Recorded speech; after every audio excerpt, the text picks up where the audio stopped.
In this video, I'll be showing you how to delete your Amazon order history. Let's be clear and straightforward right away.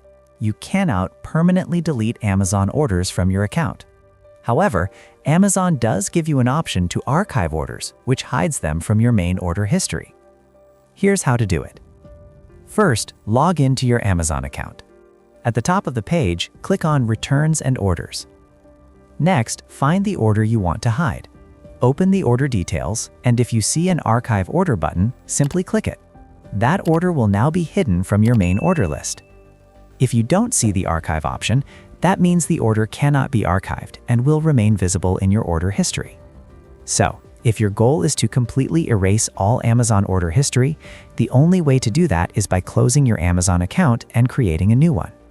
Keep in mind that Amazon keeps transaction records for legal and accounting reasons, so orders cannot be fully deleted from their system. And that's it. I hope this clears up any confusion about deleting Amazon order history.